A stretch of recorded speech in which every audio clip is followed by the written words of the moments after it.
Dante's Boxing Nation, what's going on, guys?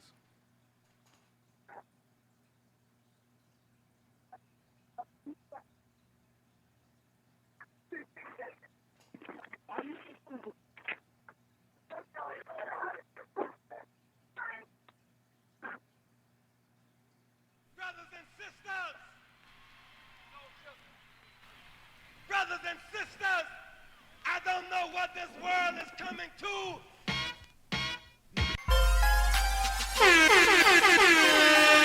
Hey yo, check this out. This is Flavor Flav, and if you want the whole truth and nothing but the whole truth, so help the whole truth. Hey yo, you better listen to Dante, baby. Dante!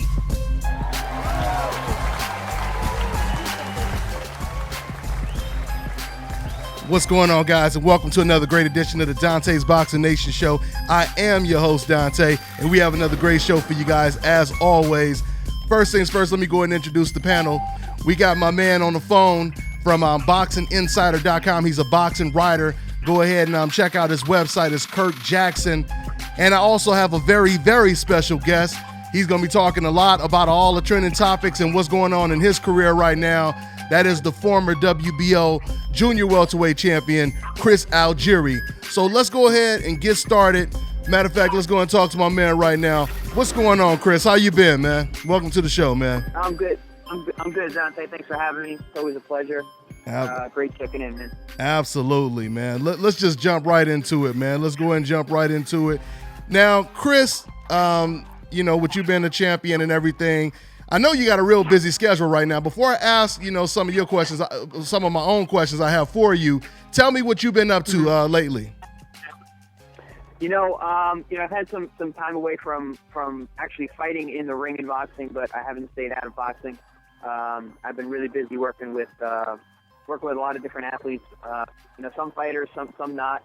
As a performance nutritionist, I got hired by Stony Brook University, my alma mater, to help them with their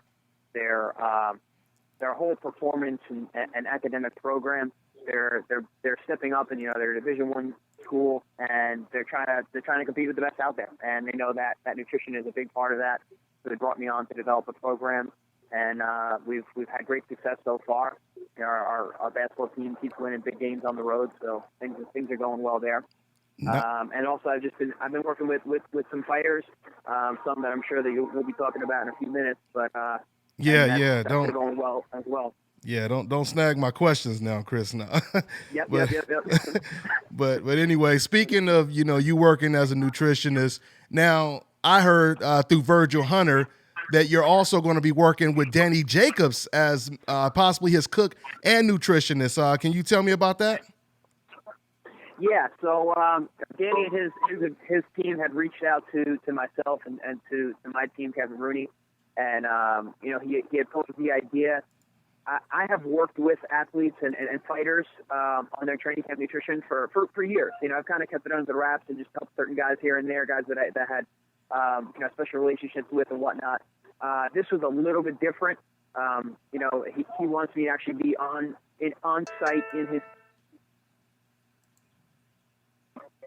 Yeah, and from there to be with him in camp every day and make sure that he's doing everything that he needs to do to be the best that he possibly can be. I've known Danny for years. This is a great opportunity for him, and I'm happy to be involved, to help him, achieve his best. And Chris, if you can tell me how that whole conversation transpired, like who called you up and how did they reach out to you? So Danny's team had reached out and kind of was just kind of seeing if we'd be even interested in it. I of course was. And I was really happy that I heard that Danny had gotten the fight because I know he'd wanted it for a while. So, they reached out and then, they had to go back and forth and kind of figure out how things would work logistically, what I brought to the table, what I think I could help with. And, we hit it off from there. And I was with Danny yesterday talking about what we're looking at for training camp and what it's going to look like day in and day out and what he can expect from me and what I expect from him. And, we're on the same page. I think this is going to be a fantastic camp. Absolutely, man. Not too often do people hire former champions as their nutritionist. So that seems like a little bit of a, edge for Danny Jacobs, at least when it comes to the nutritionist factor, so. Yeah, absolutely. Danny's been using a nutritionist for years now, but you nailed it right on the head. It's different when you have someone who is not only, been an active member in the sport, but is been at the highest level. So I think that it's kind of a double-edged approach for his team to bring me on. It's not just about the food, but it's also about the mentality and what it's like to deal with big fights and someone who's been there and gone through it. And how do you see? I mean, obviously you're working with Danny Jacobs, but what do you think Danny Jacobs needs to do to have an edge in that fight and possibly pull off the upset? The great thing about this fight, what I really like for Danny's chances in the fight, is that he has the power to get Triple G's respect. And then on top of that, he's got great athleticism, good boxing skills. He's got the height advantage, the reach advantage, arguably the speed advantage. So I think if Danny goes out there, sets the tone, shows him that he belongs there with the power that he brings, and then he goes and boxes smart, I think he can definitely pull off the upset. Okay, I hear that. Now, what's next for you? I mean, what are you looking at? I'm hearing rumors that you may fight Andre Berto. Who are you looking at right now? I'm actually not looking at anyone in particular right now. It was funny. The Berto thing came up. People were like, I saw it on Instagram. I was like, oh, wow, I saw it on Instagram too. But I didn't hear anything about it in terms of, an actual fight offer. So I found out the same way everyone else did. They looked on their Instagram and saw posters of us put together. That was a fight that I really wanted about a year ago. Right now I'm kind of in a transition phase of my career, trying to get some momentum going, because I don't care who you are, momentum is a really important part of this sport. So I just want to get back out there and get busy. I've been out of the ring for a bunch of months now, and I don't like to be stale. Yeah, absolutely. And Chris, I mean, what you did, man, transitioning from a kickboxer to becoming a world boxing champion, I mean, it's still unprecedented. I want to know, with all the great fighters that you've been in the ring with, you've been in there with Pacquiao, with Amir Khan, with Ruslan Provodnikov, with Errol Spence. I mean, who would you say, out of everyone you face, who would you say is the best well-rounded fighter? It's hard to say. I've been in with so many different kinds of styles. Like you just said, all those guys, all the top guys that I've fought, none of them are alike in any way. You've got a guy like Ruslan, who's brutally tough and super strong. You got a guy like Pacquiao, who's incredibly shifty, and his experience is just with otherworldly. You got a guy like Errol Spence, who's a big, strong, up and coming, future guy. And then you got a guy like Amir Khan, who's been a superstar in the sport, and stylistically, super fast boxer type, Olympic pedigree. It's hard to put it at a finger on any one of them, but honestly, I felt the most uncomfortable in the ring when I was fighting with Manny Pacquiao. He was a very, very difficult guy to deal with and to prepare for. Okay. Was it his speed, his angles, his unpredictable left hand that he throws? I mean, was all of the above or what? Honestly, people always ask, he hit really hard. Like, yeah, he did, but I don't think he hit as hard as Provodnikov. People say about his speed, but, I think at certain points, Khan was actually faster. It's his unpredictability and the fact that you will feel like you're in a comfortable, or not comfortable, you're in a safe position where he can't hurt you or hit you, but he still does. And he's able to generate power in very awkward positions where normally you'd be safe against another guy. Okay. Interesting. Now, speaking of that, another big fight that a lot of fans are talking about, Chris, is Manny Pacquiao versus Terence Crawford. Bob Arum, he's been pushing for that fight real hard, and of course, Terence Crawford wants to fight. What do you think about a Pacquiao versus Crawford fight? That's a super interesting fight. And with Pacquiao at this point, it's really just we're just counting down the clock. He's getting older every fight. Mm-hmm. And it's one of those things where, you get old overnight, is the saying. And so you never know. I think the Manny Pacquiao of old, can give anybody, and has give everyone who's ever fought, trouble and beaten most guys. It's an interesting fight. Also show you what level Terence Crawford's at. And I mentioned momentum earlier. He's got a ton of momentum on his side. You know, he's undefeated. He's been winning big fights. You know, he's coming off that awesome win against Postol. So, I mean, it's an interesting matchup, especially timing-wise of their careers. Yeah, so you can't lean towards anybody when it comes to that one?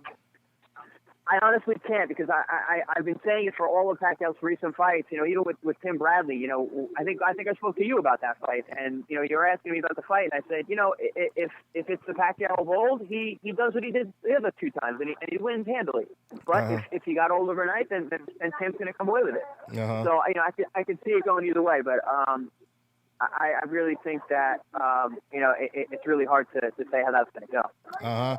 And we have some interesting fights coming up within the next week out there in New York. Matter of fact, James DeGale versus Badu Jack. Are you going to be there, and how does that fight play out? I'm actually going to be commentating for the BBC, the UK telecast. Nice. For the main event of DeGale and Badu Jack. So I will have one of the best seats in the house that night. Absolutely. Get blood all over your tuxedo and everything. That's pretty cool. Well, I got a sharp suit ready. That's cool, man. I mean, when it comes to Badu Jack, you know, his story is similar to yours. I mean, you didn't get knocked out in the first round like he did, but it's like a Cinderella story, the Cinderella story, I should say, Cinderella man. He came, like I said, he beat Anthony Durrell. He was a heavy underdog. He was a heavy underdog against Groves. He beat him, and now he's going up against James DeGale. Do you see this as a 50-50 fight? Who do you slightly lean towards? Who should be the favorite in this fight? I lean towards DeGale, and it's not taking away anything from Jack. I think it's just a style matchup. I think Jack. I always love a guy who can squeak out fights, especially when they do it consistently. A guy like him finds ways to win, but DeGale's very, very talented. And I think that stylistically, he's an awkward and tough guy to deal with. And he's good at finding ways to win as well, and really controlling the tempo. So I think that if Badu can kind of offset his rhythm and get him out of his normal, positioning and comfortability, I think he'll give him trouble, but I still lean towards DeGale. I would have to agree with you. I'm kind of pulling for Badu Jack, but I kind of agree with you. It's an uphill battle. The fact that, James DeGale, he can switch back and forth. He can fight on the inside, the outside with those long arms. I mean, speaking of all of that, and regardless of what happens in the Golovkin versus Jacobs fight, James DeGale is another fighter who's been aggressively calling out Gennady Golovkin. How do you see a fight like that playing out? Because since he's been calling out Gennady Golovkin, if Golovkin were to move up to 168, that to me, even though DeGale would be the bigger guy, I think it would really come down to if he's physically strong enough to deal with Triple G's physicality. Because he has a style to give a guy like Golovkin fits. Golovkin still has that kind of Eastern European block strong stance and style, and shifty guys can usually give that the most trouble. But he still has to be strong enough to be able to, number one, take the shots. Number two, be able to physically move Triple G. So that's an interesting fight. I think that DeGale would have a lot of success in that fight, as we saw against Willie Monroe Jr., who gave Triple G some trouble early. Yeah, absolutely. And going back to Danny Jacobs, you mentioned Willie Monroe.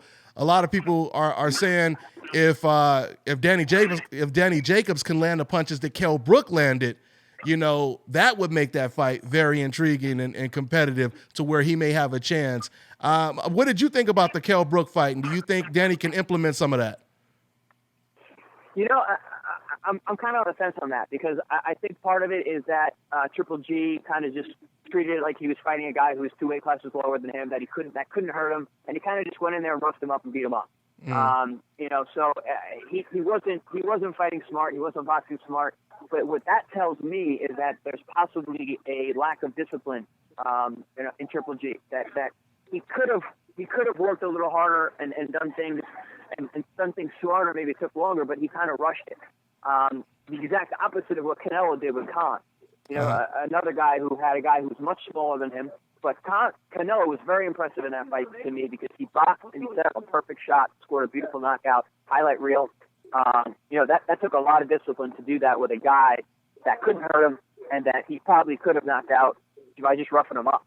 So that says a little bit about kind of the mentality going into this fight, and that's another thing that I see as possibly a positive for Danny Jacobs. Yeah. I mean, it's funny, Chris, because you've been in the ring and you've been in the ring with these different type of styles. And so, I mean, like, it makes me think of Ruslan Provodnikov. I'm not trying to say that Golovkin is on the level of a Provodnikov. Of course, he's much better. But at the same time, wouldn't you agree that usually the come forward fighters, when they go against an athletic fighter who can move around the ring, it's usually easier for the boxer to even land some punches when that person is coming forward? Absolutely. I mean, when you got a guy like that who's coming forward so aggressively, he's putting defense on the back burner to land his offense. And it's going to leave openings for a guy, especially someone who's athletic and moving, to land those clean shots, just like you said. Mm-hmm. Yeah, I totally agree. Now, what about we also have Anthony Joshua versus Vladimir Klitschko. How does that one play out, Chris? I think Anthony Joshua is a total monster. I think that he's going to be a very difficult guy to beat for anyone, Klitschko included. He's got the size, he's got the skills. It was really going to come down to his chin and if his defense can hold up, so he can stay away from that big right hand of Klitschko, and if he can overcome the experience. But I like Klitschko, I always have, but I'm gonna lean towards Joshua on that one. You're gonna lean towards Joshua on that one. Who would you say is the best heavyweight right now? And I like who do you see standing when all the smoke settles and everything? I think Anthony Joshua. I think he's the most well-rounded, and he's got it all. He's the next generation of heavyweights. That's what heavyweights are supposed to look like. Yeah, no doubt about that, man. Well, yeah, it's a lot of good fights coming up, man. And once again, so you said we shouldn't expect you to be back in the ring anytime soon, is what you're saying, right? I'm focused right now on the Jacobs camp. I'll be training while I'm out there, so I'll be staying fit and staying in shape. And but I'd look to be back, shortly after that fight. I think I'll come out of that camp in great shape, ready to rock. Yeah. Hey, man. Well, I look forward to seeing you back in the ring, and I also look forward to seeing you in that camp, man. Like I said, man, that sells the fight even more. So I want to say, man. Yeah, and I want to say thanks as always, man, for you calling in, man. Anything else you want to say you got on your mind, man? No, man, I always appreciate you guys having me on here. It's always good talking boxing. I love this sport, so anytime I get a chance to talk about it with some people who know what's going on is always a pleasure. Hey, man. Well, thanks for calling in, and let me know when you have some breaking news so we can go ahead and break it right here on Dante's Boxing Nation. All right, Chris? You got it, brother. All right, thanks, man. Take care, man. All right, guys. All right. Yep, take care. All right, guys. So that was Chris Algieri right there, the former WBO welterweight champion, checking in over here. And we're going to get into some more boxing talk. Hold on for a second. Kirk, you there right now? Yeah, I'm still here. Okay, hold on for 1 second, you guys. Got to do something real quick. Got to get these calls in line right now. Hold on.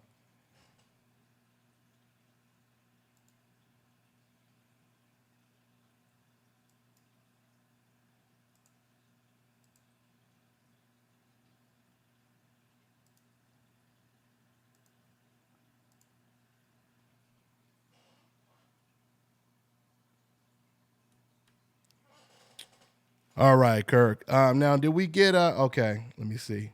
Kirk, you there? Kirk, you there?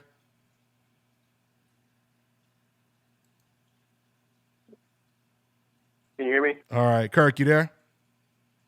Yeah, I'm here. Okay. Yeah, I had to put everyone on mute. We had a whole lot of people that weren't on mute. So let's go ahead and get back into some boxing business. Now, Kirk, let's go ahead and take a call. We done had a couple people on hold, and I want to get everybody set up right now. So we're going to call you guys by your area code, okay? So when you hear your area code, that means we're talking to you. So we got I'm here too. Oh, there she go. I was going to ask if you was there, but I said she'll say something and let me know. What's your area code again, Miss Boxing Baby? 908. Yeah, okay. So that's what it is. Y'all already know my girl, Miss Boxing Baby. Welcome back to the show. We got a whole lot to talk about. Let's just take a call real quick. Let me see if this is somebody calling in. We got area code 518 on the phone. What's going on? Yo, Dante, man, what's up, man? What's going on?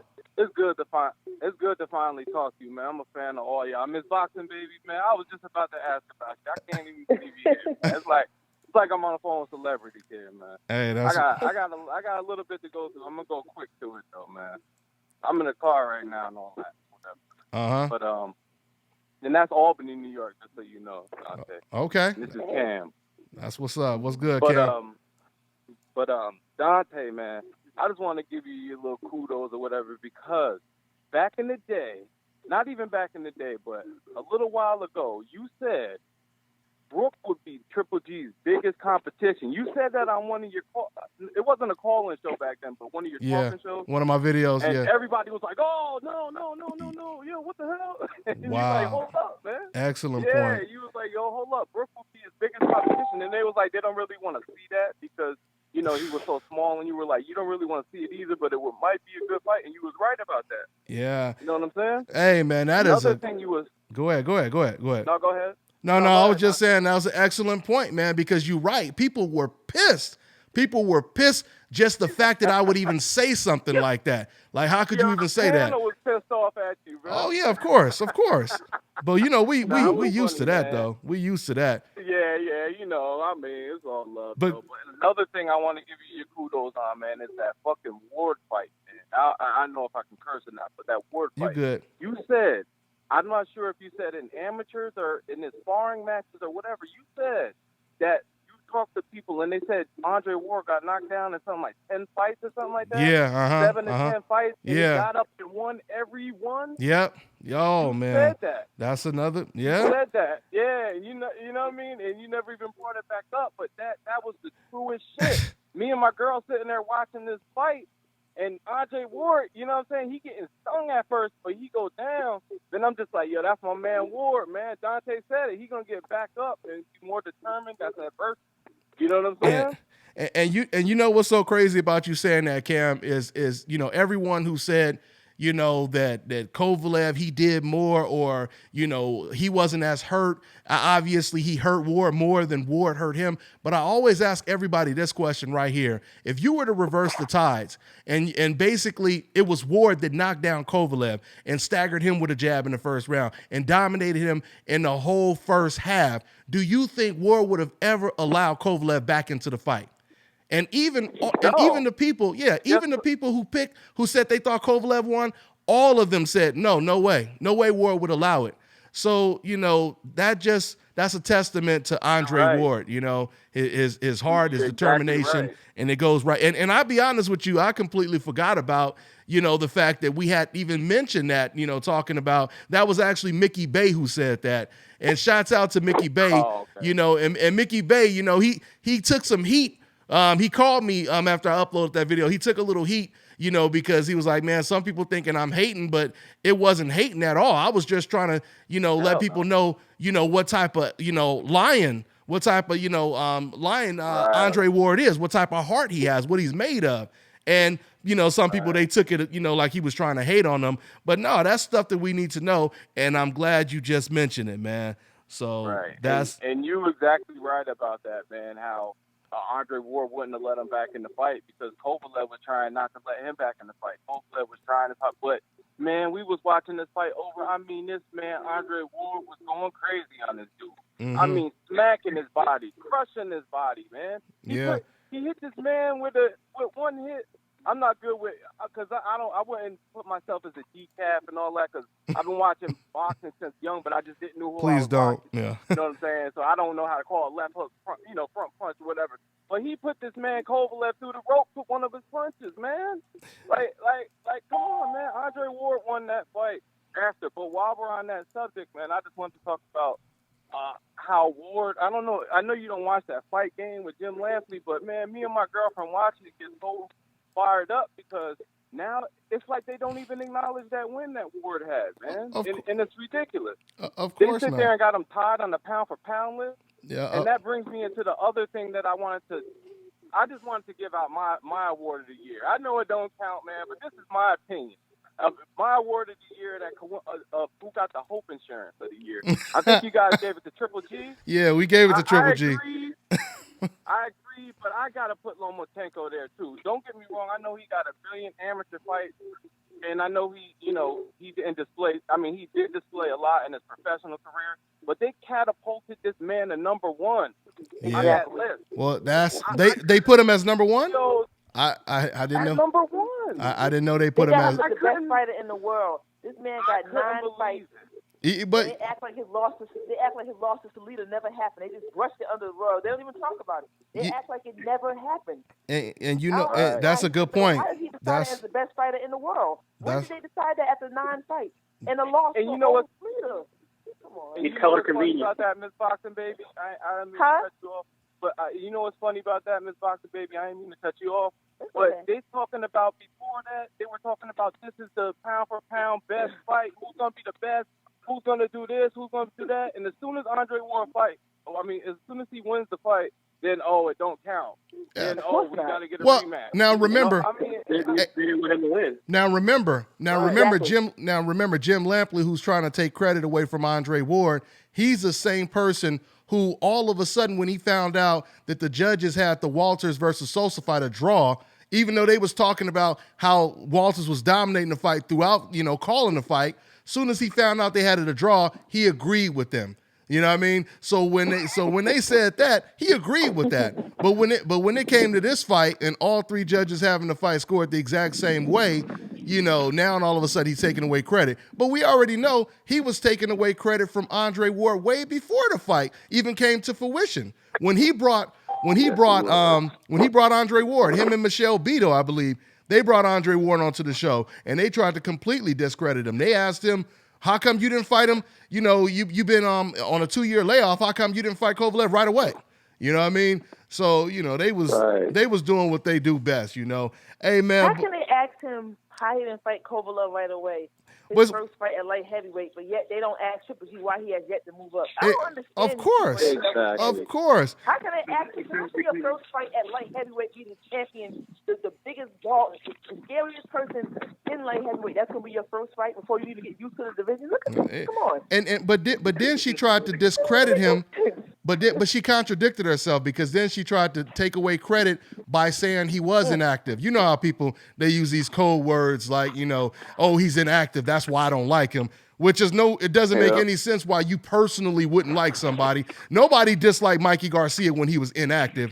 But of course, when Andre Ward is inactive, that's my excuse for why I don't like him. So she tried to take credit away by saying he was inactive. Then right after that, she turned around and said, why don't you fight him right away? So, I mean, like I said, we know what time it is. And I ring for 2 years and you come back and fight Kovalev? Yeah. And your first fight at 175? And I don't think anyone takes Jim Lampley, of course, except for the extremists, nobody really takes, his ranking serious. I mean, any man who makes up his own list because he doesn't like the regular list and he comes up with this Gaddy list, that person is not to be taken seriously. That's just, what it comes down to. It's just, I feel you. He calls jab hook when he does fight. He called the jab a hook, so he don't know what he's talking about. He don't know what he's talking about. But anyway, hey, but Cam, man, I want to say thanks for your call, man, and I'm gonna take another call. Take care, okay, man. All right, thanks, man. Y'all take it easy. All right, man. So yeah, that was a whole lot right there. That was a whole lot, man. But I wanted to ask you guys, what did you guys think? Let's start with you, Miss Boxing Baby, since you've been gone for a minute. So what do you think about this whole Manny Pacquiao situation? Manny Pacquiao, he won $20 million to fight Terence Crawford. Freddie Roach, he just recently said that Crawford wanted $7 million and that's why they're not fighting him. Then we just found out that wasn't true because Bob Arum, he shot that down. So, I mean, what do you think? Do you think he's going to take the fight, or you think he's going to try to get around it, for as long as he can? When it comes to that, I don't even say get around because you know how I feel about that fight. He can take it. He cannot take it. He's proven himself. He's a future Hall of Famer. It's 2 different eras. He doesn't have to fight Terence Crawford. That's how I feel about that fight. He has nothing left to prove. He can retire tomorrow and nothing's going to change. Mm-hmm. That fight won't make or break him. Mm-hmm. But asking for $20 million, not saying I don't understand. I mean, Terence Crawford, let's be honest, he's a killer. He's my number 2 behind Andre Ward. I mean, the man he got a killer instinct. He goes in there for the kill. So I understand him asking for $20 million because he want to make it worth the risk. Mm-hmm. Because it's a huge risk fighting him. Yeah. So if he doesn't, I don't know. I can't say whether he's going to take the fight or not, but I don't feel any way whether he does or he doesn't, because like I've been saying for the longest, he doesn't have to fight that fight. Mm-hmm. It's 2 different eras. Terence Crawford is trying to make his name known. He's trying to become a superstar, which to me he's well on his way. Manny Pacquiao's on his way out. He doesn't have to take that fight. It's a great fight for Crawford, but Manny Pacquiao doesn't need it. So I don't know. He may take it. He may not take it. Either way, he's still a future Hall of Famer in my eyes. He doesn't have to take the fight.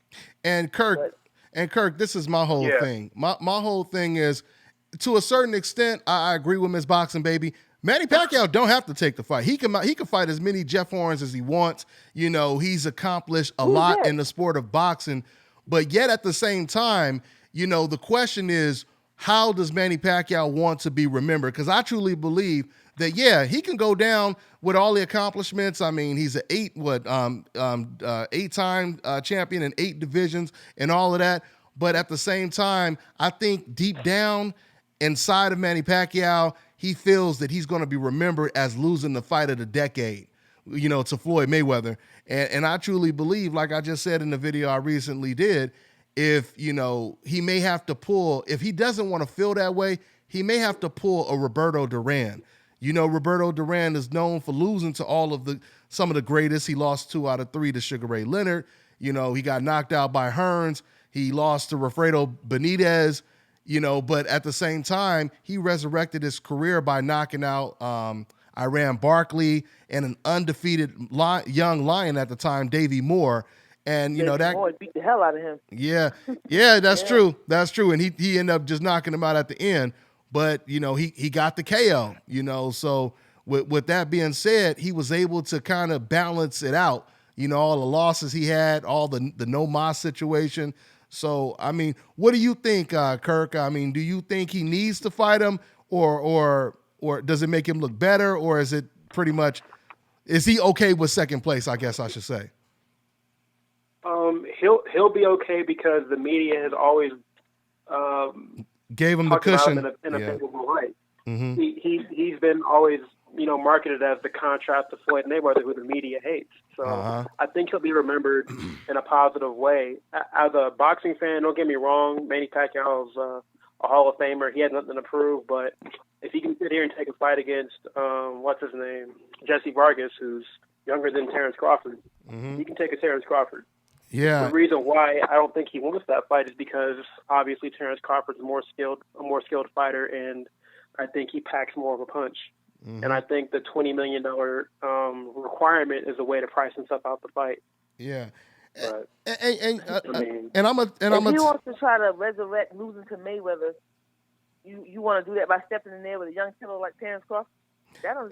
No, it don't make sense because he will lose is why it wouldn't make sense.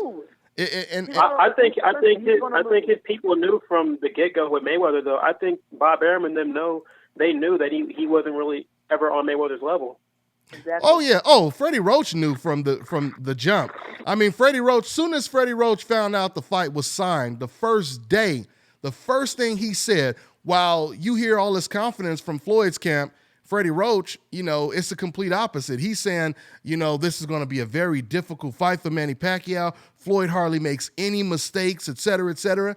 I mean, that was an indication right there. And then Manny Pacquiao, he admitted after the fight, he said, I had a dream that I lost to Floyd Mayweather 2 months before the fight, you know? So, right. I mean, they kind of knew what time it was. But let's go ahead. We got a whole bunch of people on hold right now. Let's go ahead and take another call if we can. All right, we got area code 201. What's going on, man? What's up, Dante? All right, what's good, man? Where you calling from? From Jersey City, man. Jersey City, New Jersey. That's 47, man. That's what it is. I got doing everybody else on the panel. Who you got in the Golovkin-Jacobs fight? Who I got in right now, if I'm forced to lean towards somebody, I'm going to lean slightly towards Gennady Golovkin. You know, I mean, like I was telling everybody on the show last week, or a couple weeks since this fight been announced, I got to see these guys train, man. I got to see how Danny is looking. I mean, how Golovkin is looking. But right now, if I had to lean, I would have to slightly lean towards Golovkin. What about you? I like Daniel, man, because he don't got nothing to lose. Oh, that's no doubt about that. Look at it. He's a heavy underdog. Nothing to lose. Yeah. And then all the pressure is on Triple G. Yeah. Can I say my opinion on that fight? I never. Go ahead. If you don't mind. I think that fight is first of all, Danny only has one option. He has to jump on Triple G early, just like he did Krillin, to try to make him feel something, to make him respect him. If he does not get Triple G out of there in 3 rounds, he's going to be swept by 5. And I'm sorry. Nah, I don't yes, know he about will. that. Yes. Listen, I love Danny to death. That's my boy. I love him to death.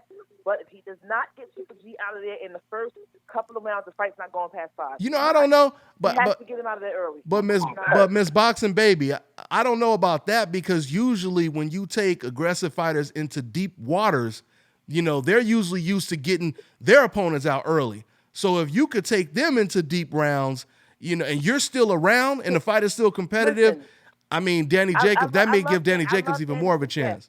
I love Danny. Yeah, we know it's not personal. We know it's not personal. But my question is his chin. That's the only thing I question. If he can jump on Triple G and make him taste his power early like he did Krillin, hey, he might get him out of there. Yeah. But if he lets him hang around, if he does not get him out of there, my question is going to be, how is his chin going to hold up?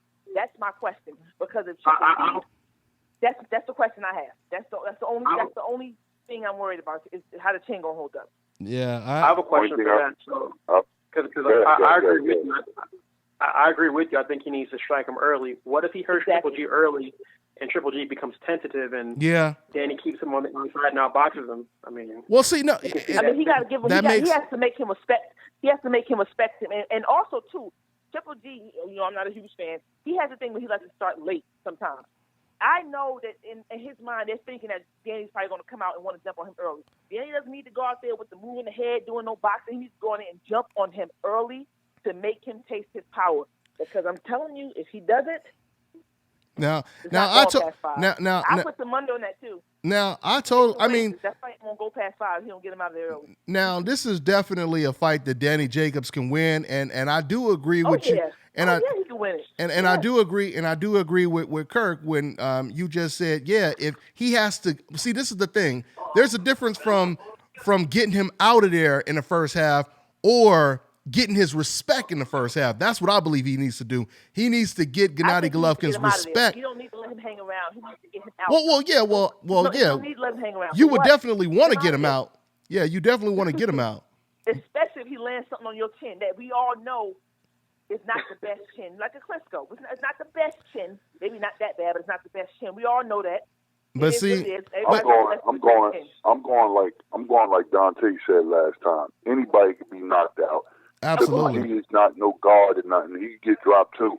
Absolutely. Listen, and we don't. I'm talking to the right person. I'm not a Triple G fan. I'm just speaking what it is. Yeah. And we all, anybody who knows boxing knows Danny don't have the best chin. Yeah. The best chin. Everything we doing right now is just talking boxing. Like you said, it's not based on who we like. We just trying to figure out what's gonna. I believe his best interest is just to get Triple G. Don't let him hang around too long. That's what I'm saying. Just don't let him hang around too long. Yeah, I don't know. See, that is a question. The question is, how does Danny Jacobs take Gennady Golovkin's punch? But at the same time, I feel like this: when you go in there respecting, a person's power, either two things are going to happen. Either you're going to be too tentative and gun shy, or that's going to make you more, defensive. It makes you more responsible when it comes to your defense. So that means he won't make as many mistakes. I mean, if he goes in here like he did in the Peter Quillin fight, you can tell he had respect for Peter Quillin's power, and it made him fight a perfect type of fight. He used perfect foot movement. That's what, see, because the whole thing is, he got to fight the same way. Yeah, because he jumped on Peter. He jumped on Quillin early because he knew Quillin could hurt him. So he jumped on him early. That's what he needed to do with Triple G. He needed to just get him out of there. If he can. No, but we don't know he can fight the perfect fight, but have to go past 3 rounds though. We don't know how Triple G take a solid punch. And that's what I was about to say, Miss Boxing Baby. That's exactly what I was about to say. We don't know how. If Danny can get to that chin early, and make him stumble and then get him out of there, it's over. See, and it's not weed. This ain't weed. This ain't one of them dude C-level fighters like Daniel said. No? Yeah. If he let him, Daniel hit him with them hands, it's over. Yeah. I don't care and what. that's why he need to do it. And that's why. Beat Triple G by boxing him, moving around like you can't. You gotta bring the fight to him. You have to back him up. That's the only way he's gonna beat Triple G. He has to make him respect him and back him up. Not boxing him, not doing all that fancy shit. No, that's not gonna work. You can't. You gotta make him respect you. Yeah. I remember when Sugar Shane caught Mayweather, and he rocked him. When Sugar Shane caught Mayweather, he rocked him. Mm-hmm. You know what I mean? Everybody was shocked. Yeah. He was almost out of there. Yeah. Anybody. Yeah, like I said, it's not really a power thing, but even the Kell Brook fight showed that Gennady Golovkin is not extremely comfortable with getting hit flush. I think the Willie Monroe fight, it showed it too. So yeah, I think this fight, it really is going to have something to do with who lands the first bombs first. Exactly. So we're going to see, man. I think you can beat him. See, this is the issue, though. If Triple G lands his bomb first, he might put Danny to sleep. That's the issue. Danny needs to avoid that early and try to get to him first because we know Danny's chin is not the best. I want him to win. I agree with that, but you don't want to send a lamb to the slaughter though. You don't want to go in there, chin up like Ronda Rousey and get slapped like that. No. You're not going there with your chin up. He said get slapped like that. But you go in there and make him respect you. You make him respect you early. Yeah. Don't hang around. Let him hang around. You make him respect you early. Absolutely. Because sometimes you make him respect you early, you can get him out of there. But going in there, you can't beat Triple G trying to box him pretty. That's not going to work. You got to make him respect him and back him up. Like Chris Algieri said, you got to back him up. Absolutely. With Triple G, I think you can do some things. You can show some versatility. That's why I always thought Andre Ward would be a nightmare for him because he can box. That's a whole nother. Come on now. Andre Ward is like Mayweather. That's a whole nother. I'm just saying. Okay, well let me. Hey, well I want to say Danny ain't Ward, so. Hey, well, I understand that, but he's going to be working with Virgil Hunter. He's going to be picking up a few things. He's champion, though. All right. I ain't going to speak on it. Thanks, Dante. Hey, man, no doubt, man. Call in anytime, man. Take care, fam. All right. All right, boy. Oh, boy. When we start talking about that Golovkin-Jacobs situation, good God, boy. Listen, I'm hoping for a great fight. I don't want my boy to get knocked out. I'm praying he can do it. Yeah. Shots the world. I'm praying he can get him out of there early. Move on to somebody else. I'm praying for him. Yeah, there's different ways to beat Golovkin, though. There isn't just try and knock him out early. I mean, he can try going to the body. I totally agree. Which no one has never done. I'm saying this. I put money on this. This is the one fight I'm sure of. He needs to get him out early because I personally feel if he lets him hang around his chin, it's not going to hold. So your prediction, Miss Boxing Baby. I'm ready to bet money on that. Miss Boxing Baby. Miss Boxing Baby. So your prediction is if the fight goes past about 5 or 6 rounds, Danny Jacobs is getting starched. Is that what you're saying? He's going to or he's going to lose. Yes. Okay. Yes. We'll see because I agree. I agree with what Kirk just said. Definitely, there are different ways to beat Gennady Golovkin. I think Kell Brook and Willie Monroe, they both showed that. I think even Martin Murray, he showed, little flashes of that. I mean, foot movement can help, but when Kell Brook, he was moving around the ring, and then it was kind of like an ambush style. He would move around the ring, and then he would just jump on Golovkin with sporadic combinations with speed. And all Golovkin did was just block. That's why when people say, but what did Willie do when he had the most success? He was standing in the middle. And he was bringing. But I was getting to that. But that's what I was getting to. But I was getting to that. So that's the point I'm making. The point I'm making is we've seen fighters have success kind of moving around the ring, and then we've also seen fighters get in the trenches and have success. So, I mean, yeah, there's no doubt about it. I truly believe you can't really, it'll be more difficult to beat Golovkin not fighting on the inside at all. You do have to back him up. You just don't have to do it the whole fight is all I'm saying. And that's what Andre Ward usually does. When Andre Ward fights you on the inside, he usually doesn't stay there the whole night.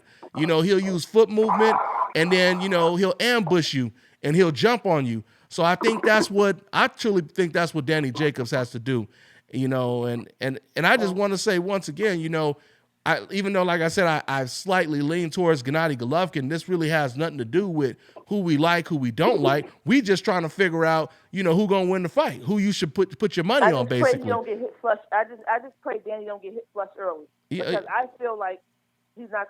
I don't know. Yeah, he don't get hit flush. That's why I kind of want him to give Triple G something first, because if he gets hit first early flush, I think he's gonna be put to sleep. I don't think it's gonna last long. It's possible. I think it's gonna be over.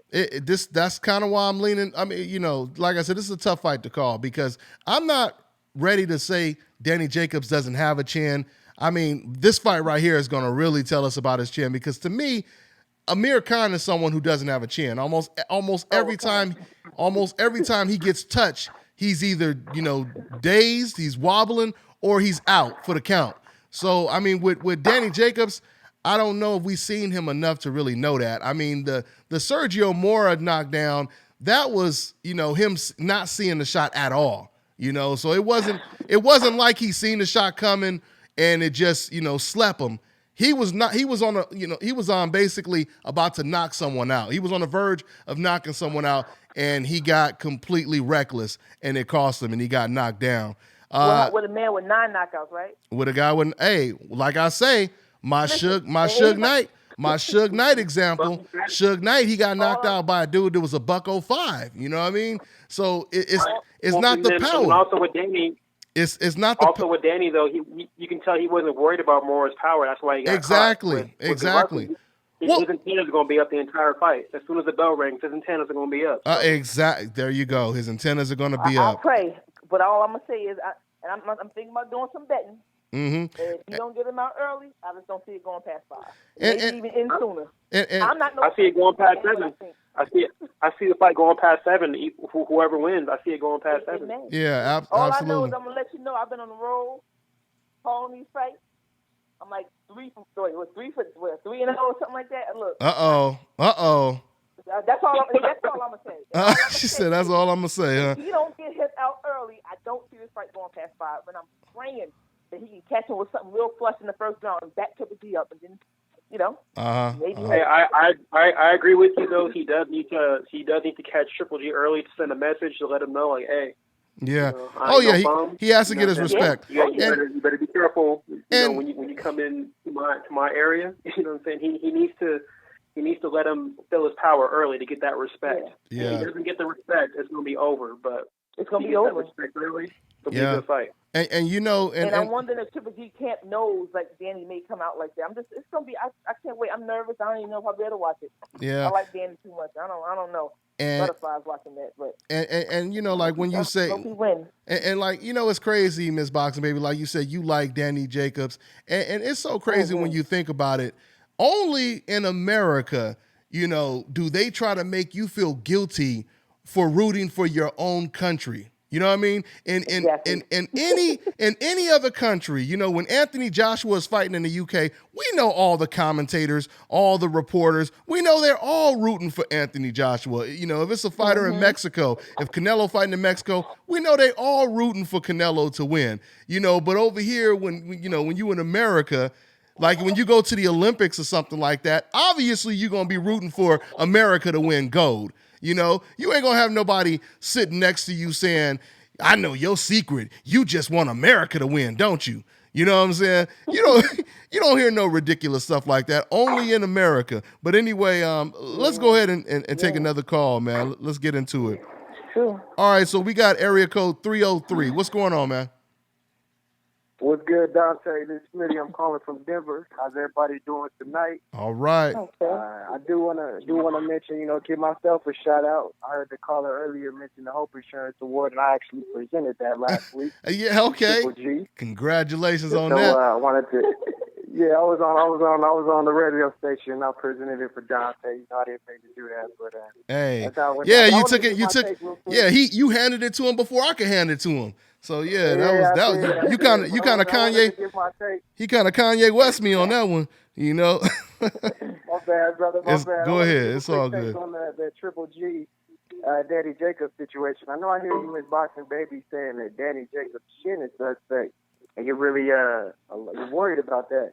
But I mean, I gotta say this from just a boxing perspective. Anybody can be hurt because I did not have Brandon Rio getting stopped by Timothy Bradley. Yeah, and I didn't see that. So you on point. You on point. Yeah, because I was going to use that as an example as well. Yeah, go ahead. I think Triple G is gonna fight this fight with a lot more respect than we've seen him. Maybe similar to Lemieux, but I don't think he's gonna be eager to get hit by Danny Jacobs. I think there's gonna be a lot of respect initially because both fighters know they're one punch away from really being in some trouble. That's just my perspective in this fight. Who you think Chin will hold up late in the fight if it happens to go late, but I don't think it will. But see, I think you're right. Triple G would have a better chin longer in the fight, but will his power be the same?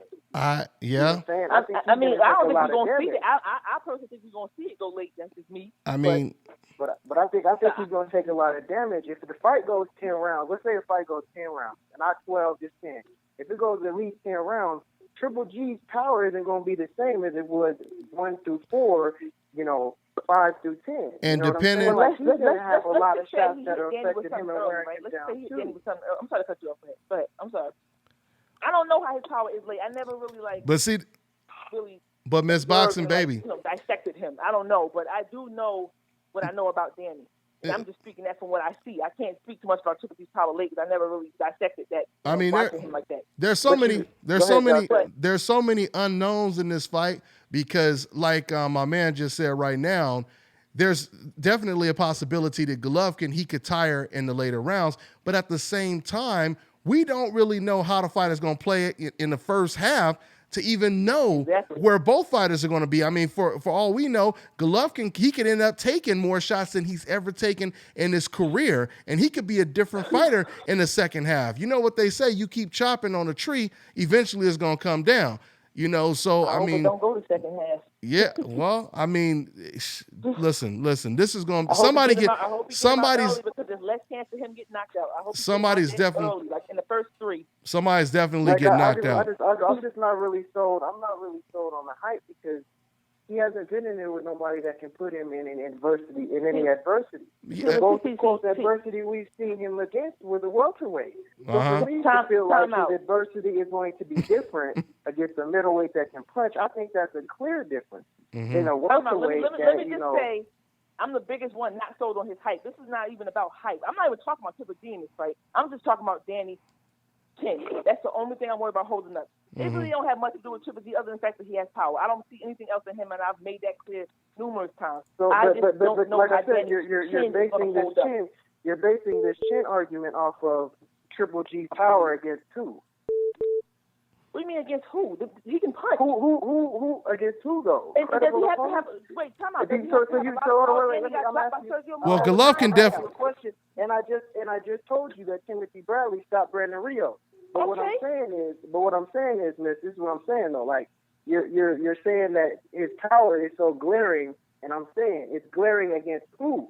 Like I don't really think anybody on Triple G's resume I could say has this iron chin either. I don't have anybody on his resume. Listen, he's fought past Golovkin, but at the end of the day, the man still can punch. It is what it is. He definitely has power. Whether it's legal, you don't know, but he has power. That's just common sense to anybody. So the common sense. I understand that. We don't know but the world-class fighters can take away power. So if Danny Jacobs is where we want him to be, he should be able to. Who you call Danny Jacobs is the best fighter. Danny Jacobs is a world-class fighter. He's the best when he's faced. He's the best when he's faced, hands down. All I'm saying is, at the end of the day, whether we like him or not, because I'm not a fan of Triple G. Everybody knows that. The man does have power. Whether it's legal power or not, we don't know, but he can punch. Yeah, he does. Well, he has 23. He has 23 knockouts in a row. I mean, that's just my opinion. I don't think if the fight goes on too much, that Danny Chin will hold up more than Triple G. That's why I said I personally feel like he needs to get him out of there in the first 3 rounds. And shit, he don't. All right. Let him linger around. Let's go ahead. Before I change the subject, one last thought. I think there's different variables of power. I think he has a cumulative power. He's not stopping guys with just one shot. Well, I know Jacobs' chin is suspect, but if he can hold up a little bit, and put Triple G in a situation where he's just not coming forward, then maybe we'll see a fight that maybe can define a little bit more about where Triple G is at. That's all I'm saying. That's all I'm saying. Well, I don't maybe. Once again. But on to the other point, another point that I wanted to discuss is I was listening to another podcast over the weekend, and they tried to flip the whole script of the situation with Terence Crawford and Manny Pacquiao. This guy tried to say that the reason why Terence Crawford doesn't know anything about this $7 million is because Cameron Duncan, his manager, had this behind-the-scenes meeting with Bob Arum. Just trying to totally, avoid the fact that, and Miss Boxing Baby, I agree with you. Trying to twist. Pacquiao doesn't need this fight.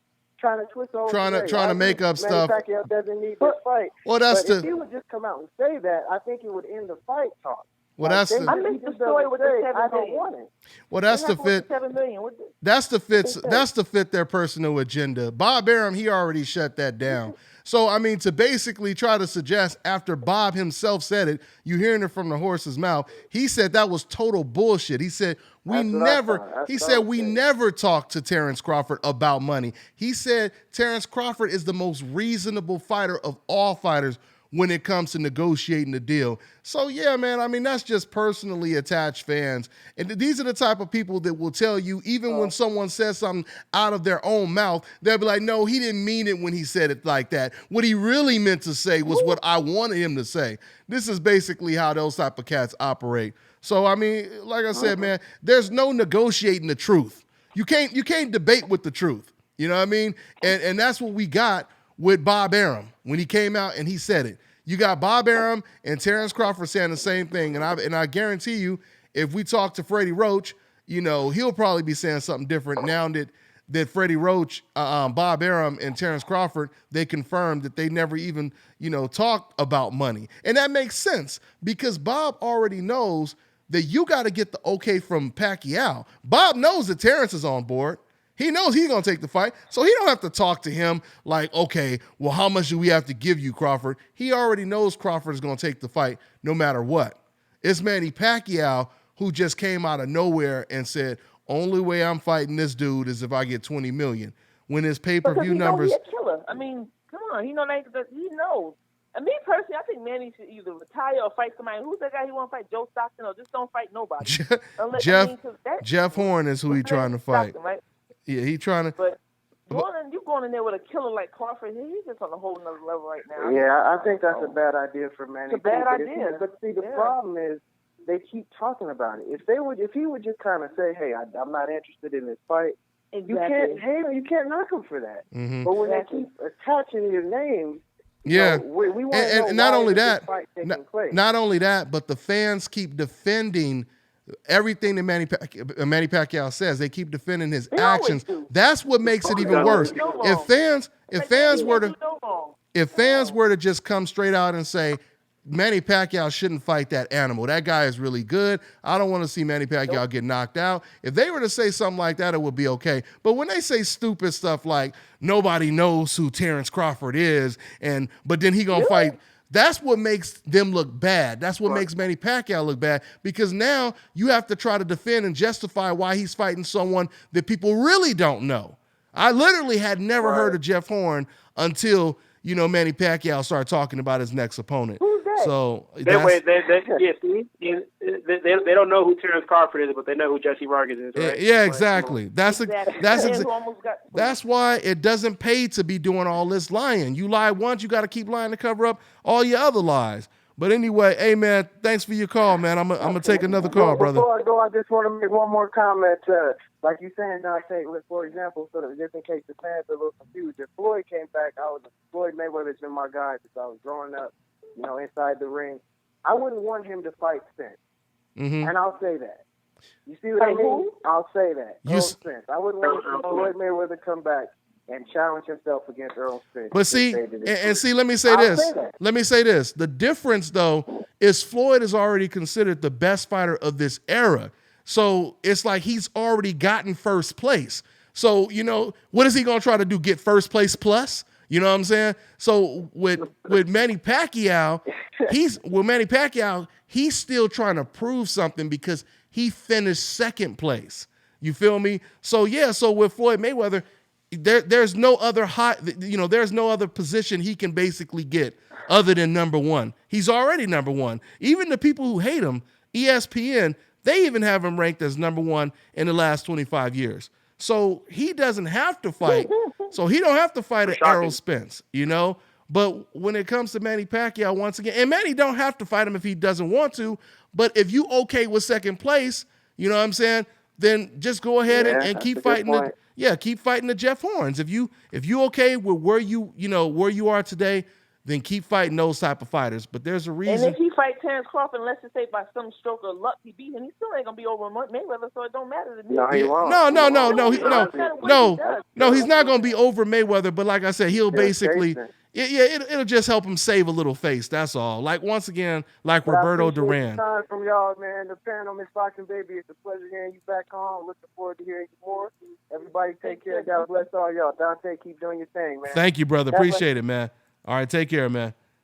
Yeah, I heard it from my man. So I mean, but that's the point I'm making. When people try to say, why does Floyd have to fight? Why does Manny have to fight him? Floyd, his last, opponent was Andre Berto, et cetera, et cetera. What people don't realize is if you're in a race and you already get first place, you don't have to keep running. You don't have to keep running around. You don't have to keep running around in circles or whatever. You've already gotten first place. So whatever you do from that point, that can't be taken away from you. Floyd Mayweather is already in first place. So you can't compare Manny Pacquiao fighting someone compared to Floyd fighting someone is the point. If you want to speak facts, I mean, let's be honest. When Mayweather fought Canelo, I don't know the talk around where y'all hang, but the talk where I hang was Canelo is tough. This man is young. He gonna put him on his ass. He embarrassed. Floyd is ducking him. They said he was ducking him. Manny has never really fought anybody that was fresh and young. That I can remember. Yeah. So we can't even say, like, come on. Outside of Tim Bradley, he did fight Tim Bradley, but the difference from a Canelo is all the fans were saying Tim Bradley was feather fisted. He had no power. He was no threat to Manny Pacquiao when it comes to power. Exactly. Floyd was fighting a guy 15 pounds bigger than him who was a power puncher. You know what I mean? So everybody talking about Canelo's power today. So that's the thing. Hey. Even Maidana was 20 pounds bigger than him. I would have loved to have seen Manny Pacquiao against a Maidana, against a Canelo Alvarez. These are the fights that we didn't get to see when Manny Pacquiao in the welterweight division. So Terence Crawford, he will be that type of threat for Manny Pacquiao. I'll tell y'all this. Man, so he's stepping in there with a dog. I'll tell y'all this. Back when I watched the Marquez and Pacquiao fight, the fourth one, there was a Mexican gentleman in the restaurant. He told me he thinks Canelo will beat Mayweather. And that was like a year before the fight happened, a year or two before the fight happened. So he's thinking that back then, before the fight even happened. So we got Floyd, obviously went through Canelo like it was nothing. And just a question to you two, like when's the last time Pacquiao fought a power puncher? Yeah, but that's the last time. Wade Miguel Cotto? The last time he Marquez, I don't know. The last time he fought a power puncher was probably Margarito, and we know Margarito had just got knocked out, so it wasn't even the same thing. And Margarito's slow as a damn turtle. And Miguel Cotto had just got knocked out by Margarito, So I mean, didn't have his trainer, weight drained. I mean, and Margarito ain't a devastating puncher. He's more of a pressure fighter. He's not like a one punch knockout artist. He just he applies a lot of pressure. And he really hasn't fought nobody like a young lion like when Mayweather fought Canelo. Well, everybody swore he was going to knock Mayweather down. And let me just say, I just took a quick glimpse at the comment section for the first time right now, and I wanted to say to XR7Y, he said, Dante, you're not giving Lubin, Erickson Lubin, no credit or no love. I actually gave him all kind of love on the show last week. Matter of fact, he's real nice. Matter of fact, I had Erickson Lubin. I voted him as fighter prospect of the year last year. So we definitely gave Lubin a whole lot of love, But yeah, he's nice. Oh yeah. I mean, I've already said Lubin is kind of like the Errol Spence at 154. I truly believe that. I mean, that boy is extremely talented. But you got you got some killers over there. You got Jarrett Hurd, who's another killer. That 154 is starting to be deeper than the welterweight division right now. So, but with that being said, let's try to slip in one more call. Let me see, or another call. Let's see who we got over here. We got 503. What's going on, man? Hey, what's going on? This is Jelani from LA. All right. Yeah, good to hear from you. Yeah, good to hear from y'all, Boxing Baby, long time, and other brother. Greetings. Question. Well, not question, but a couple of things. I got to fight Danny Jacobs 70-30 for Triple G. And I just remember Danny versus Dmitry Pirov, and I just think like at this moment where Danny just like he's mentally defeated, in my opinion, like because like going in, nobody was calling out Triple G at 160, you know, and it's like he's been backed into this fight, in my opinion, you know, like he has to take it now. And just to move on from that, I think the comparison with Triple G and Kell Brook, I think Triple G was a much bigger guy, and I think when he goes in there with a heavy puncher at his weight, like with Lemieux, his whole style was different. You know what I'm saying? So I think that's how that. I mean, going into that fight with Jacobs, I think he's not gonna be. I don't think he's gonna stand there and I think his whole style is gonna be different. And my other point was I think the only people, my opinion of. I think DeGale, Canelo, or Ward are the guys that's going to take Triple G out. I think he needs to move up because I don't buy into the Triple G hype. So I just think he needs to move up at some point. Exactly. I think those are the only three guys I think that can beat him. And one more thing, as far as the next week card, next weekend, I really think TMT is going to go 0-2 because it's not looking good for that lineup that they got. I don't see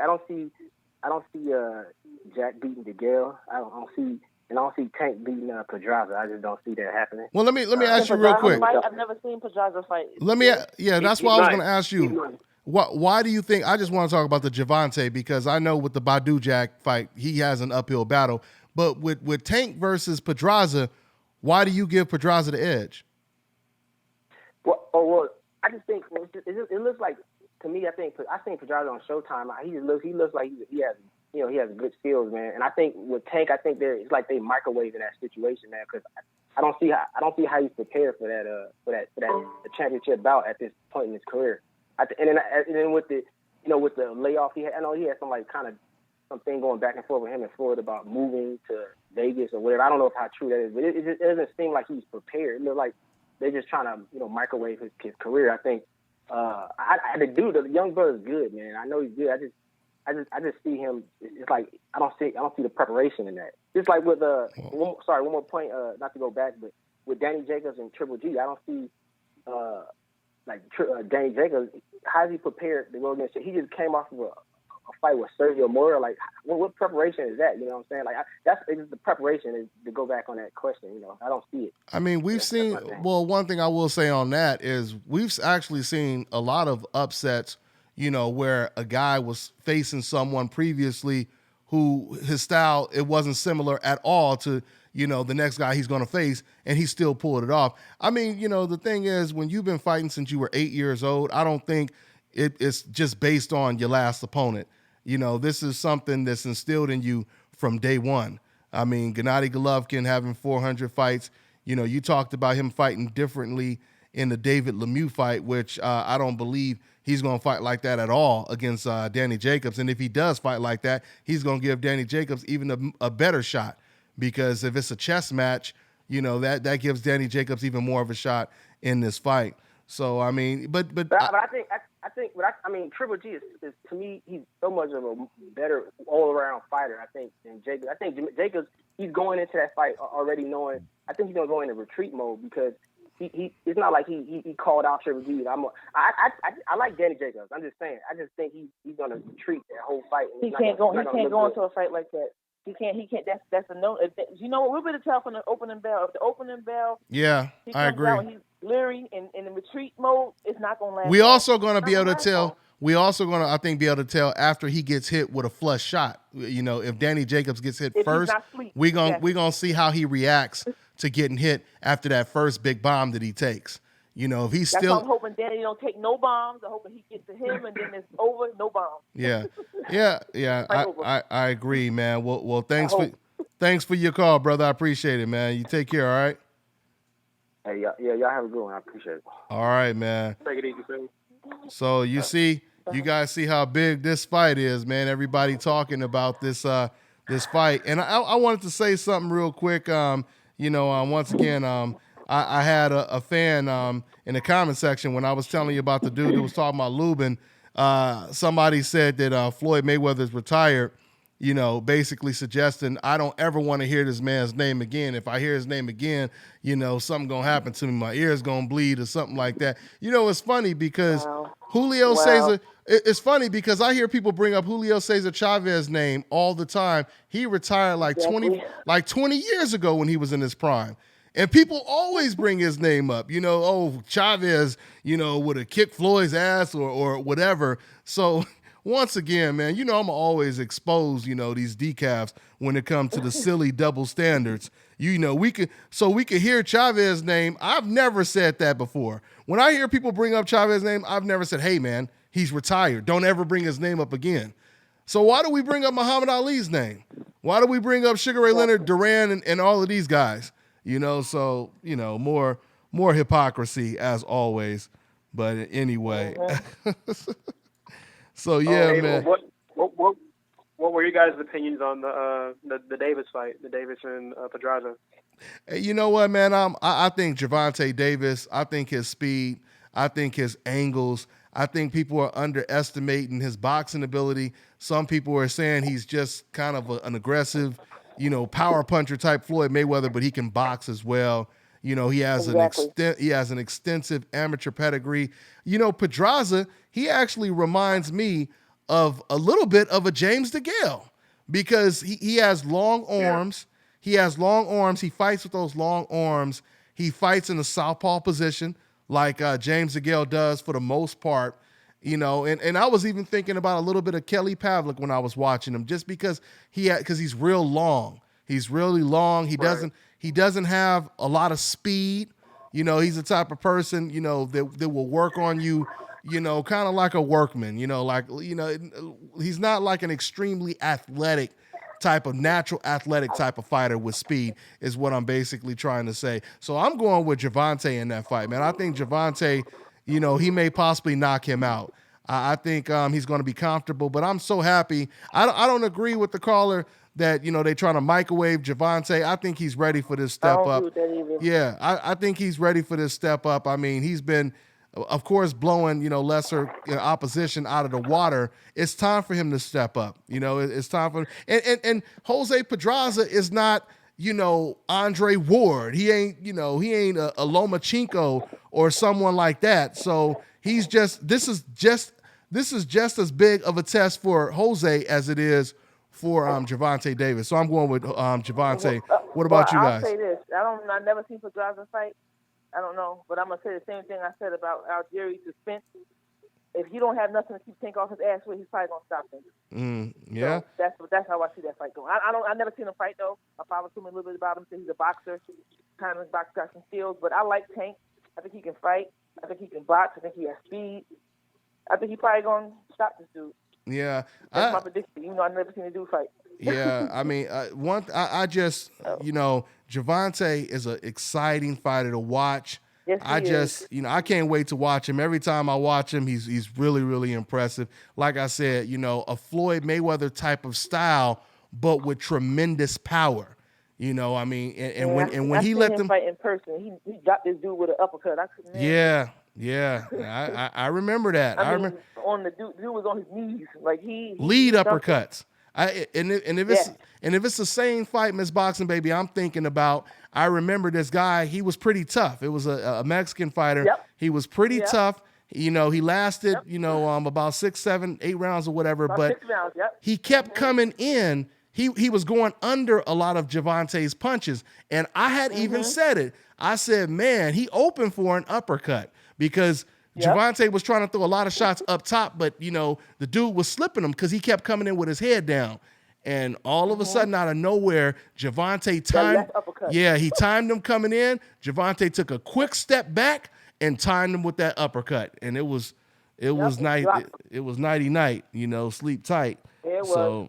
yeah, man. So special. I like him so far. I like that card, man. I like that card. That's a real good card. I mean, once again, like I said, Badou Jack is the Cinderella man right now. Everybody he's faced, he was the underdog. So, and this is going to be the toughest fight for him. I mean, all I can say is, you would have to slightly lean towards James DeGale. I mean, I hope Badou Jack pulls it off, but you would kind of have to lean towards DeGale. Now, one thing I did notice is in DeGale's last fight, was it against Porky Medina? I think it was Porky Medina.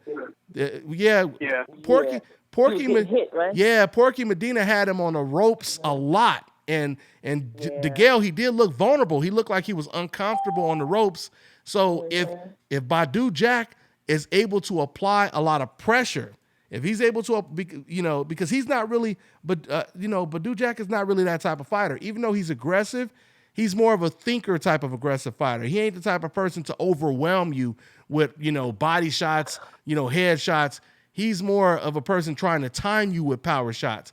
But I think if he just jumped on James DeGale to where DeGale couldn't breathe, that would be Badou Jack his best chance in that fight. So that's pretty much how I see that fight. So who are you guys picking when it comes to that fight, Badou versus James DeGale? I'm gonna go with I lean towards DeGale just because I think he has more versatility style wise. Mm-hmm. And I'm rooting for Jack though. Yeah. I mean, yeah. I love his story. And you know what? He's improved. We've seen progression with him as a fighter over his over these fights against Durrell, against George Groves. I mean, he's made improvements. He got robbed against Butte. Mm-hmm.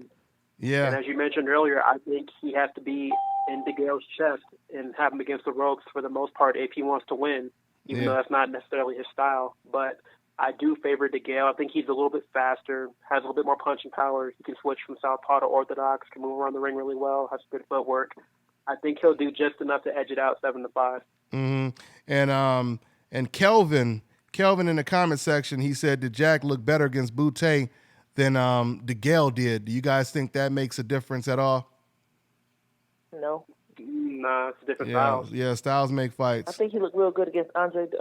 What's his name? Anthony Durrell. That's actually when I really noticed that he could fight.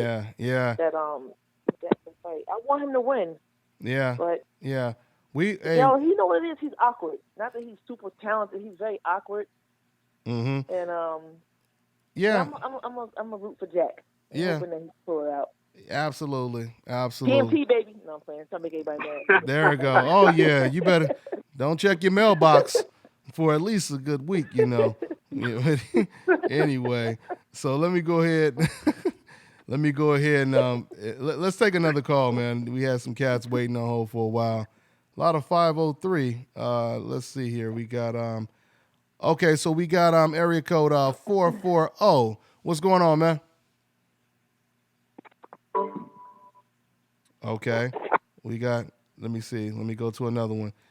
We got 904. What's going on? Oh, what's up, man? What's up? This is Jamar from Jacksonville. Oh, Jacksonville. All right. What's good with you, man? What's on your mind? Oh, nothing much, bro. I'm just thinking about the fights coming up, like Danny Jacobs and Triple G. Like, did you guys hear about his whole super team with the Dream Chris Team? Algieri? Yeah, man. The Chris Algieri, and he got Andre Ward and Virgil Hunter on the team.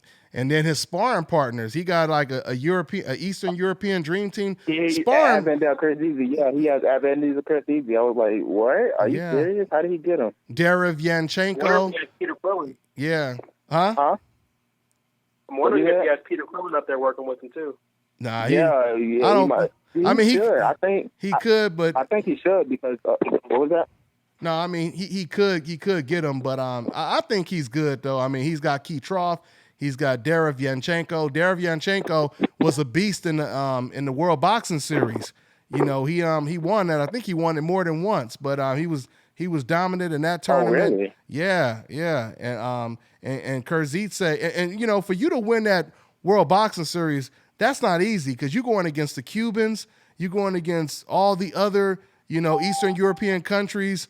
So that's a serious tournament right there, and they do it, of course, in almost in a semi-pro type style. So yeah, man, Danny Jacobs, he's got a hell of a dream team, man. And yeah, the thing is about that fight. The thing is about that team. I feel like he's going the right direction, but I still don't know if he can win because I feel like it's a mental thing. Yeah, I agree. I agree with you. Yeah, because personally, sometimes I will watch a Triple G fight and I'll be like, wow, there's no beating this guy. And then I will watch. I think I just got through watching George Foreman versus Evander Holyfield. And then sometimes I feel like I can take any shot in the world. I'll be like, man, just come at me. I'm just gonna hit you with this. I'm gonna hit you with that. Long as I'm standing. Because one thing I realized how you can take a lot of shots is if you laugh, because you just feel it like it's just all fun and games. But the thing is, I feel like you can do it, but it's a mental thing. You just gotta prepare yourself mentally. I don't know if he has the mental skill to do that. Like, do you guys watch Lee Wiley? Lee Wiley? Yeah. No. Yeah. You know the YouTube analyst who does like the breakdown. He breaks down. Yeah, he's really good. Oh, okay. Yeah, like I feel like there's a way to beat Golovkin, but nobody has tried to do it. It's a way you can do it without committing yourself too much, without tying yourself. Have you seen the George Foreman manipulation video? No, I haven't seen that one. Basically, if you look at the video, just type it in on YouTube. It's very easy. It's called George Foreman manipulation.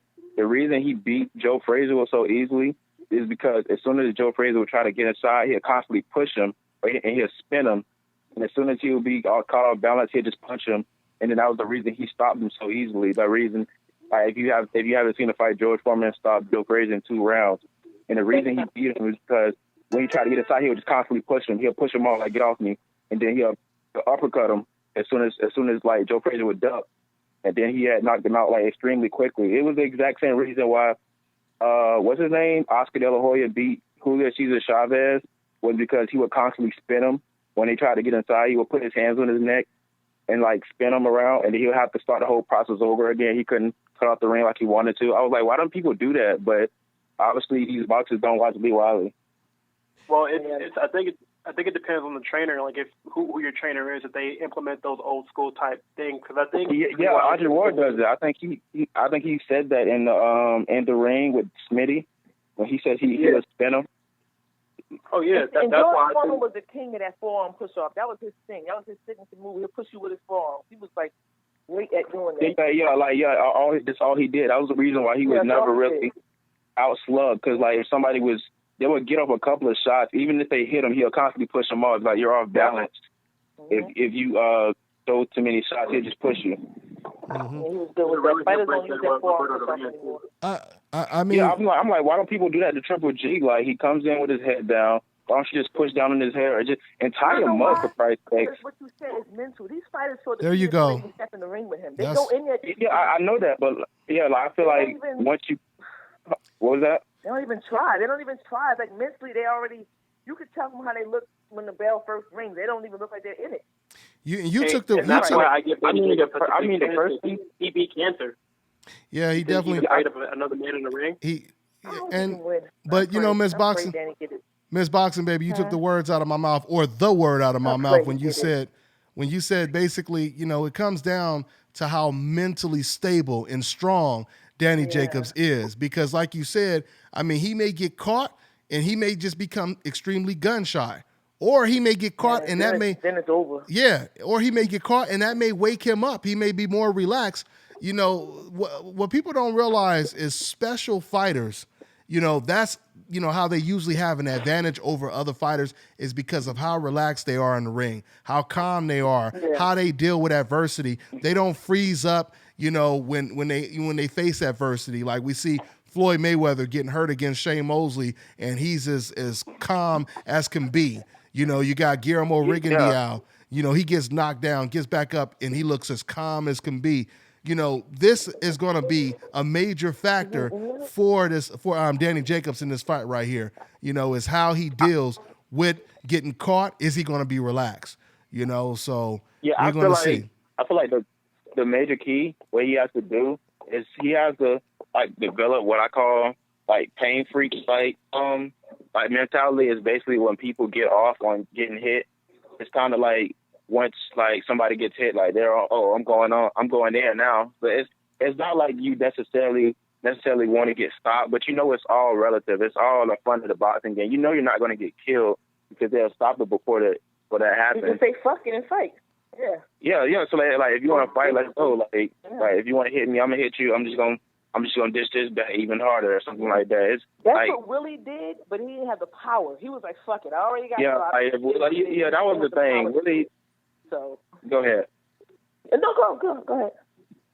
So I feel like what Willie did was right, but like I feel like what Willie could have did is what Pacquiao did to Margarito. As soon as he got off a shot, just exit out the side and then start a whole combination again. That's how you make a follow. Did you ever notice how he broke his orbital bone? Like he just kept biting his man's face up. But that was a perfect. Margarito tried to get off. He would spin.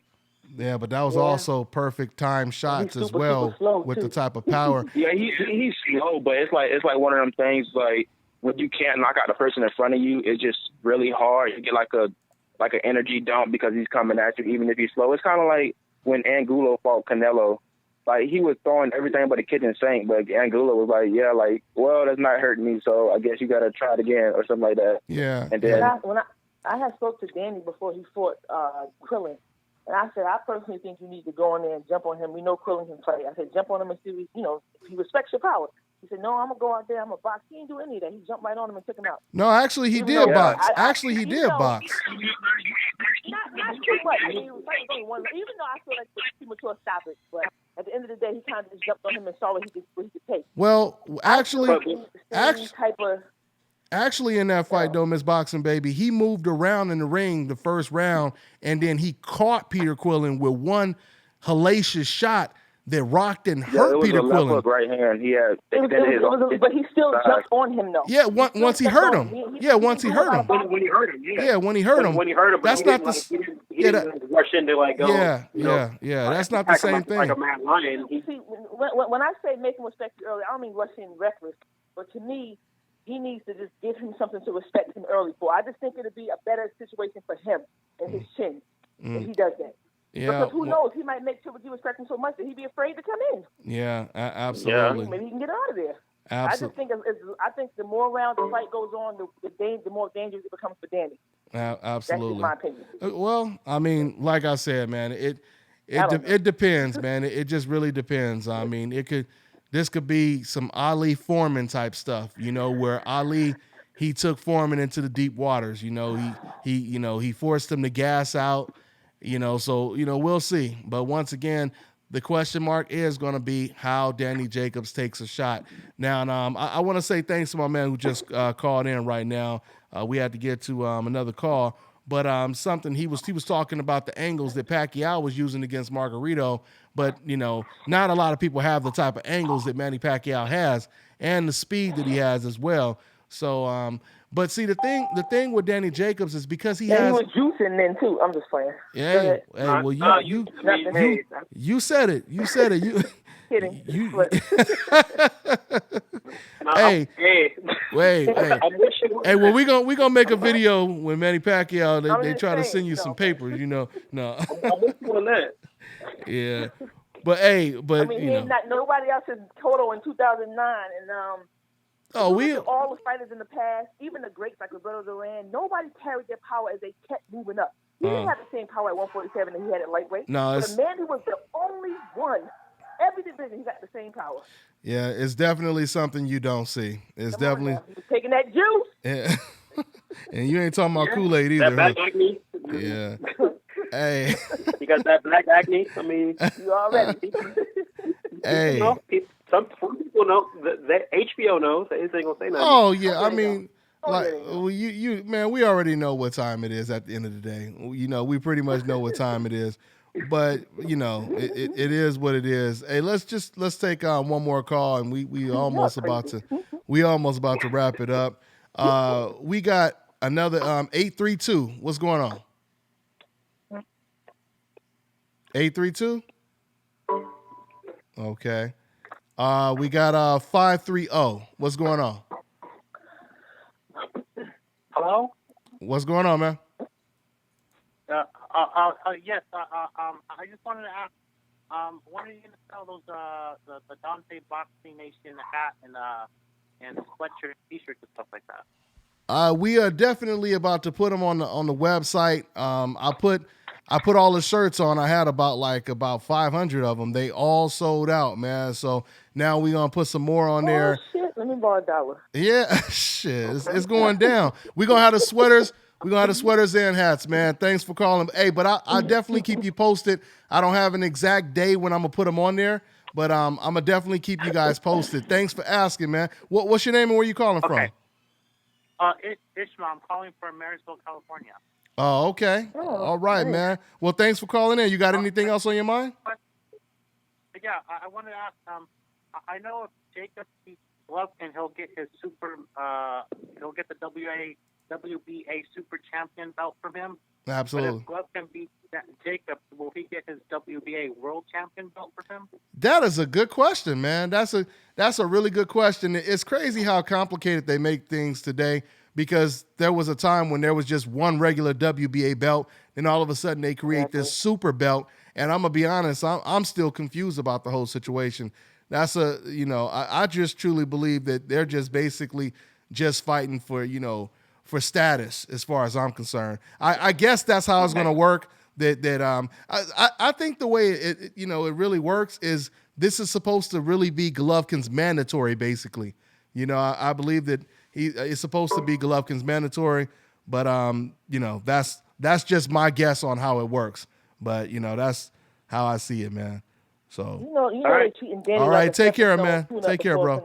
That's what they're doing. Well, you said what? You know what they're treating Danny as, though. What? They got Chavez Jr. for Canelo, and they got Danny for Triple G, because they want to see that Triple G Canelo fight. In my opinion, I think they feel like Danny gonna be easy for him. That's what I feel. Oh well, if Danny wins, Canelo's not gonna fight him if Danny wins. Oh, of course. In their mind, they think this is an easy fight for Triple G. That's why they picked him. Danny. They thought that he couldn't beat. Yeah, Danny not gonna fight. That's a good point. Danny, Canelo's not gonna fight Danny if Danny were to win that fight. But at the same time, I even wonder if Canelo will fight Golovkin if Golovkin just runs over Danny Jacobs. So right. It's a lot of questions out there. People keep saying it's crazy, because people keep saying every 6 months, people keep saying, oh, the fight is going to happen, this year. It's going to happen this year. They were saying the same thing last year. Canelo was about to fight Golovkin. He just wants to warm up, by fighting Amir Khan, and he's going to warm up and then fight Golovkin next. That didn't happen. So now, they talking. I think we're going to see it in September if he gets that done. I always figured it'd be for September of this year. I hope so. They're really trying to build it slow. Build it real slow. Danny could be the Buster Douglas. Danny could be Buster Douglas come March. He could be, you know how they set up the big dog was supposed to be Tyson and Holyfield, and Buster Douglas derailed that, and then got knocked out the next fight. Oh, that's happened in a lot of fights. Yeah, that's happened. It could be that. That's happened in a lot of fights, man. But you see, out of all the boxing, stuff, all the trending topics, all the news, you see everybody is talking about this fight. So that just kind of shows you guys how big this fight is, So, I mean, all I know is, once again, we're going to know. I'm happy he's getting the paycheck. Yeah. I'm so happy for him. Some money. Yeah, Good money. Yeah, hopefully he don't get no hospital bed, though. You know what I mean? So I hope not. I hope not either. Yeah. Hey, but I said a few weeks ago, if he beats Golovkin and he already beat cancer, they give this man a movie or something. Oh, yeah. And that was an excellent point, man. That was an excellent point. So we gonna see what happens, guys. But I'm gonna go ahead and wrap it up. That's pretty much all we got, man. So I want to say thanks for everybody calling in. Thanks to my special guest, the former WBO junior welterweight champion, Chris Algieri. My girl, Miss Boxing Baby. Go ahead and subscribe to her YouTube channel, Miss Boxing Baby. Boxing writer Kirk Jackson. Go ahead and check out his website, boxinginsider.com. And you already know your boy Dante's Boxing Nation. We'll see you guys next week. We on to the next one, y'all.